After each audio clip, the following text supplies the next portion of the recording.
Tamil square பார்த்து கொண்டிருக்கும் அனைத்து நெஞ்சங்களுக்கும் வணக்கம். இன்றைக்கான வீடியோ என்னென்னு பார்த்தீங்கன்னா, டிஜி வைஷ்ணவ காலேஜில் பார்த்தீங்கன்னா இன்னிலேருந்து கவுன்சிலிங் ஆரம்பிக்குது. B Com general, B Com CS, B Sc, mathematics அந்த மாதிரி எல்லாத்துக்குமே. இப்போ நம்ம இந்த வீடியோவில் என்ன பார்க்க போகிறோம்னு பார்த்தீங்கன்னா, what actually happens in counselling in DG Vaishnava அதுதான் பார்க்க போகிறோம். ஆக்சுவலாக கவுன்சிலிங் என்ன நடக்க போகுதுன்னு ஸ்டெப் பை ஸ்டெப்பாக நான் சொல்ல போகிறேன். கிளியராக பாருங்கள், யாரும் ஸ்கிப் பண்ணாங்க வீடியோக்குள்ளே போகலாம். ஃபஸ்ட்டு பார்த்தீங்கன்னா, கவுன்சிலிங் வந்து எப்போ இப்போ ஒரு டைமுக்கு இருக்குது பார்த்தீங்கன்னா, அதுமாதிரி இப்போ காலைல ஒரு 8:30 மணிக்கு ஆரம்பிப்போம். 8:30 மணியில் இப்போ நீங்கள் 8:30 மணிக்கு போனீங்கன்னா காலேஜுக்கு உங்களுக்கு வந்து ஒரு 9 மணிக்கு ஃபார்ம் கொடுப்பாங்க. 9 மணிலேருந்து மேக்ஸிமம் வந்து என்ன சொன்னாங்க பார்த்தீங்கன்னா, என் கூட படித்த ஃப்ரெண்ட்ஸுங்களாம் வந்து என் ஃப்ரெண்ட்ஸுங்க படிக்கிறாங்க பசங்க. அவங்க என்ன சொன்னாங்க பார்த்தீங்கன்னா, இப்போ ஒரு 9 மணிக்கு கவுன்சிலிங் ஆரம்பிக்கிறதுனா மேக்ஸிமம் ஒரு 1/2 hour தான் டைமாக. அதனால் நீங்கள் வந்து ஒரு 9 மணிக்கு ஃபார்ம் தராங்கன்னா நீங்கள் ஒரு 8:30 மணிக்கு 8:45 மணிக்கு போய் இருங்க, ஓகேங்களா? அங்கே போய்ட்டு நீங்கள் வந்து நீங்கள் கரெக்டாக எங்கே போகணும் பார்த்தீங்கன்னா, டிஜி வைஷ்ணவ் ஆடிட்டோரியத்தில் வந்து பார்த்தீங்கன்னா அங்கே தான் கவுன்சிலிங் நடக்கும். ஆடிட்டோரியம் அங்கே சொல்லுவாங்க.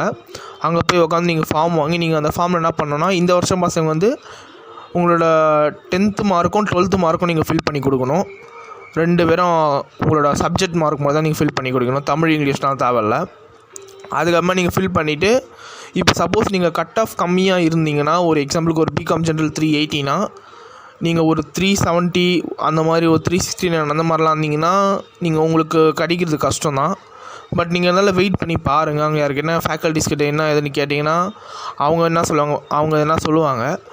ஸோ அதே நேரத்தில் வந்து இப்போ நீங்கள் ஒரு பிகாம் ஜென்ரல் பார்த்தீங்கன்னா, இப்போ நீங்கள் வந்து உங்களுக்கு கிடைக்கலனா நீங்கள் வந்து அடுத்த கோர்ஸே அடுத்த செக்ஷனில் நடக்கிற இதுவை நீங்கள் வந்து கவுன்சிலிங் வந்து நீங்கள் அட்டன் பண்ணலாம். எக்ஸாம்பிள் ஒரு பிகாம் சிஎஸ், ஒரு பிகாம் அக்கௌண்டிங் அண்ட் ஃபினான்ஸ் அந்த மாதிரி நீங்கள் வந்து அட்டன் பண்ணலாம். கவுன்சிலிங் வந்து நீங்கள் அட்டன் பண்ணலாம். அப்ளிகேஷன் போடலனா கூட பரவாயில்ல, நீங்கள் வந்து அதை அட்டன் பண்ணலாம் அப்படின்னு சொல்கிறாங்க. அடுத்தது பார்த்தீங்கன்னா வந்து இப்போ பார்த்தீங்கன்னா ஒரு நாளுக்கு ஒரு 96 பேர் அந்த மாதிரி எடுக்கிறாங்கன்னா மொத்த சீட்டு ஒரு பிகாம் ஜென்ரல் அதுக்கெலாம். இப்போது ஆனால் அதுக்கு பார்த்தீங்கன்னா ஒரு 200 பேர் அந்த மாதிரி வந்துடுவாங்க. ஸோ அதுலேருந்து நீங்கள் ஃபில்டர் ஆகணும். ஸோ அதனால் மார்க் தான் முக்கியம், ஒரு கட் ஆஃப் தான் முக்கியம் மார்க்கை விட. ஒரு 380னா இப்போ ஒரு 390லேருந்து 389லேருந்து அந்த மாதிரி அப்படியே ஸ்டெப் பை ஸ்டெப்பாக அப்படியே வருவாங்க. ஸோ நீங்கள் அடுத்தடுத்த ஆள் எடுப்பாங்க. ஸோ இது வந்து ஃபுல்லாக நியாயமாக தான் கிடைக்கும், எந்த ரெக்கமெண்டேஷன் அதில் எதுவுமே கிடையாது. அதே நேரம் ஃபீஸ் பேமெண்ட்லாம் எப்படி ஃபுல்லாக கட்டணுமா அப்படிலாம் நீங்கள் கேட்கலாம். அதை நான் வந்து கரெக்டாக நான் வீடியோ போகும்போது சொல்கிறேன்.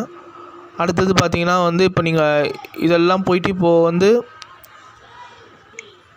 மெயினாக வந்து உங்களோட ஒரிஜினல் டிசி 12th டிசி, அதுக்கப்புறமா கம்யூனிட்டி சர்டிஃபிகேட் இதெல்லாமே நீங்கள் வந்து ஒரிஜினலாக கொண்டு போங்க. 12th 11th மார்க் ஷீட்டு, உங்களோட ஃபோட்டோஸ் ஒரு 4 ஃபோட்டோஸ் காப்பீஸ் இதெல்லாம் நீங்கள் கண்டிப்பாக கொண்டு போகணும். ஏன்னா இப்போ சப்போஸ் நீங்கள் செலக்ட் ஆகிட்டிங்கன்னா உங்களுக்கு உடனே வந்து அதெல்லாமே கேட்பாங்க. இப்போது நீங்கள் செலக்ட் ஆகிட்டிங்கன்னா சப்போஸ் உங்களுக்கு பிகாம் ஜென்ரல், பிகாம் சிஎஸ்சி நீங்கள் அந்த கட் ஆஃப் செலக்ட் ஆகிட்டிங்கன்னா உங்களோட டாக்குமெண்ட்டில் இப்போ நீங்கள் கொடுத்துருப்பீங்களா அது எல்லாமே கரெக்டாக வெரிஃபிகேஷன் பண்ணுவாங்க. எல்லாமே உங்களோட மார்க்ஸு, அதுக்கப்புறமா உங்களோட ஆதார் கார்டு, கம்யூனிட்டி சர்டிஃபிகேட் இதெல்லாமே கரெக்டாக இருக்கா எல்லாமே வந்து டாக்குமெண்ட் வெரிஃபிகேஷன் பண்ணுவாங்க. நீங்கள் வந்து கரெக்டாகலாம் பண்ணியிருக்கீங்களா ஒரிஜினலாக அப்படின்னு சொல்லிட்டு பார்ப்பாங்க. ப்ளஸ் வந்து டிசி வந்து ரொம்ப கம்பல்சரியாக, டிசி ஒரிஜினல் டிசி வந்து கண்டிப்பாக இது இப்போ சப்போஸ் நீங்கள் ஸ்கூல் யாரெல்லாம் வாங்கலைன்னா கண்டிப்பாக போய் வாங்கிடுங்க.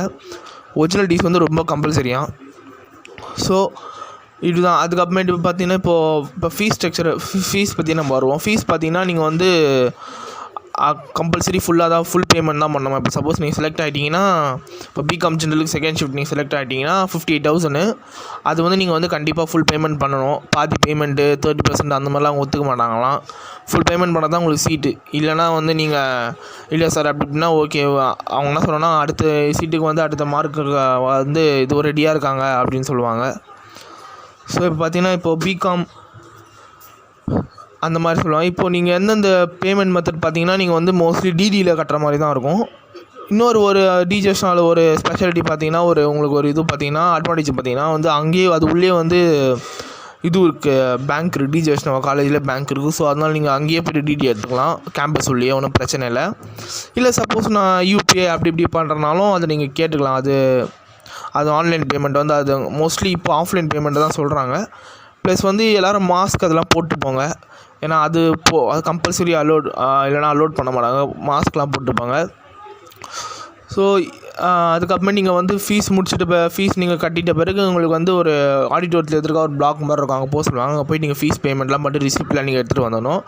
ரிசிப்ட்லாம் எடுத்துகிட்டு வந்த பிறகு அவ்வளோதானா அப்படின்னு பார்த்தீங்கன்னா அவ்வளோ இல்லை. அதுக்கப்புறம் ஒரு ஃபார்ம் கொடுப்பாங்க. அந்த ஃபார்மில் பார்த்தீங்கன்னா உங்களோட பர்சனல் டீட்டெயில்ஸ்லாம் நீங்கள் வந்து ஃபில் பண்ணணும். அதாவது உங்கள் அப்பா பேர், நீங்கள், உங்கள் ஃபோட்டோஸு இதெல்லாமே அதான் ஃபுல் அண்ட் ஃபுல் உங்கள் பர்சனல் டீட்டெயில்ஸ் வந்து ஃபில் பண்ண சொல்லுவாங்க. அதை நீங்கள் ஃபில் பண்ணி கொடுத்துட்டீங்கன்னா அதுக்கப்புறமேட்டு உங்களுக்கு வந்து ஒரு அதான் ஃபீஸ் ரிசிப்ட்லாம் கொடுத்துட்டாங்களே, அதுக்கப்புறமேட்டு அவ்வளோதான்.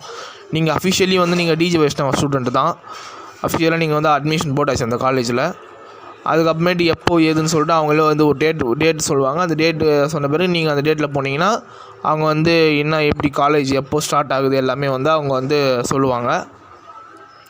ஸோ இப்படி தான் நடக்கும் அந்த கவுன்சிலிங். பார்த்திங்கன்னா ஒரு அதான் நீங்கள் பார்த்தீங்கன்னா ஒரு 96 பேர் அதுமாதிரி வந்தாங்கன்னா நீங்கள் வந்து ஒரு இப்போ 96 சீட்டு தான் எடுக்கிறோம் அப்படின்னு அவங்க சொல்லுவாங்க.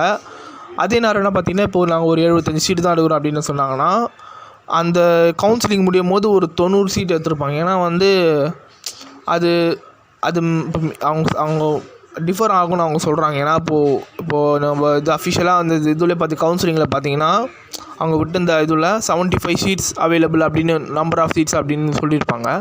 ஆனால் அவங்க ஃபைனலாக எடுக்கிறது பார்த்திங்கன்னா ஒரு 10-15 சீட்டு அதிகமாக தான் எடுப்பாங்களாம், கம்மியாக எடுக்க மாட்டாங்களாம். கண்டிப்பாக அதிகமாக எடுப்பாங்க. ஏன்னா மார்க் வந்து சில பேர் ஒன்றா வந்திருப்பாங்க, ஓகேங்களா. சில அந்த மாதிரியான ஆட்கள்லாம் வந்து அதனால் வந்து அவங்கள எடுத்துப்பாங்களாம். ஸோ நீங்களும் ட்ரை பண்ணுங்கள். சப்போஸ் மார்க் கம்மியாக இருக்கும் அப்படின்னு நீங்கள் நினச்சா கூட அதுக்கெலாம் வந்து நீங்கள் பயப்படாதீங்க. நீங்கள் போய் கண்டிப்பாக ட்ரை பண்ணுங்கள். ஏன்னா அடுத்தடுத்த கவுன்சிலிங் ஏதாவது இருக்கும், அவங்க ஏதாவது ஃபேக்கல்ட்டிஸ் கண்டிப்பாக உள்ளவங்க ஏதாவது ஒரு ஐடியா கொடுப்பாங்க. நீங்கள் முதல்ல போங்க. இல்லை எனக்கு கட் ஆஃப் 3 அவங்க வந்து 390 கேட்டிருக்காங்க, கட் ஆஃப் 355 தான் இருக்குது அப்படின்னு நீங்கள் சொன்னீங்கன்னா அதெல்லாம் நீங்கள் இது பண்ணாதீங்க. 395 அப்படின்னு கேட்டிங்கன்னா நீங்கள் வந்து கவலைப்படாதீங்க. நீங்கள் வந்து ஓகேங்களா, நீங்கள் போய்ட்டு அட்டன் பண்ணுங்கள். சப்போஸ் பிகாம் ஜென்ரல் கிடைக்கலனா கூட நீங்கள் வந்து வேறு எதனா பிகாம் சிஎஸ் அந்த மாதிரி வந்து ஃபேக்கல்ட்டிஸே வந்து உங்களை வந்து அதாவது இது பண்ணுவாங்க. அதாவது உங்களை வந்து ஒரு கவுன்சிலிங்னா எப்படி சொல்லுவாங்க, அவங்களே வந்து பேசுவாங்க. ஏன்பா பிகாம் ஜென்ரல் கிடைக்கலனாப்பா பிகாம் சிஎஸ் எடுப்பா, இதுவும் நல்ல கோர்ஸ் தான்ப்பா அப்படின்னு சொல்லிட்டு உங்களை வந்து ஒரு அட்வைஸ் பண்ணுவாங்களாம்.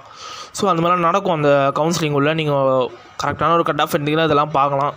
பட் கம்மியாக கட் ஆஃப் எடுத்துனா ரொம்ப கம்மியாக இருந்துச்சுன்னா ரிஜெக்ட் பண்ணிவிடுவாங்க, அவ்வளோதான் உங்களை வந்து. ஏன்னா என்ன கண்டிப்பாக மேலேயே உங்களை ரிஜெக்ட் பண்ணிவிடுவாங்க. அது கண்டிப்பாக நான் சொல்லுவேன், கன்ஃபார்மாக தெரியும், ரிஜெக்ட் பண்ணுறாங்க. ஸோ இருந்தாலும் நீங்கள் வந்து நல்ல ஒரு ஹோப்போடு போங்க, கண்டிப்பாக எப்படியாவது நம்மளுக்கு கிடைக்கும்னு சொல்லிவிட்டு. இல்லை இது ஈவினிங்கில் ஆனால் கொஞ்சம் கிடைக்குது வாய்ப்பு இருக்குது. மார்னிங் தான் கொஞ்சம் கிடைக்குது கஷ்டம் மாரிட்டு. ஈவினிங் ஷிஃப்ட்டுனா வாய்ப்பு நிறையவே இருக்குது கிடைக்கிறதுக்கு. ஸோ இதான் நீங்கள் வீடியோ. உங்களுக்கு டிஜே வைஷ்ணவ காலேஜ் பற்றி கவுன்சிலிங் பற்றி நான் நிறைய பேர் கமெண்ட்ஸில் கேட்டுட்டு இருந்தீங்க. ப்ரோ ஒருத்தர் கூட சொன்னார் கவுன்சிலிங் டிப்ஸ் கொஞ்சம் கொடுங்க ப்ரோன்னு. இதை கொஞ்சம் பாருங்கள், உங்களுக்கு கொஞ்சம் புரியும் கவுன்சிலிங் எப்படின்னா ஏதுன்னு சொல்லிட்டுன்னு. இதுதான் இன்றைக்கான வீடியோ. உங்களுக்கு ஒரு ஏதோ சில பேருக்கு எதுவுமே கவுன்சிலிங் என்ன சுத்தமாக தெரியாத இருப்பீங்களா, அவங்களுக்காக இந்த வீடியோ. எல்லோரும் பாருங்கள், யூஸ்ஃபுல்லாக இருக்கும்னு நினைக்கிறேன் இந்த வீடியோ. தேங்க்யூ ஃபார் வாட்சிங் this video. Please subscribe to Tamil square. Until then by from Guna. எல்லோரும் ஜாலியாக டென்ஷனாக இல்லாமல் போய்ட்டு கவுன்சிலிங் வந்து அட்டன் பண்ணுங்கள். All the best for your college life. Cheers boys, cheers guys.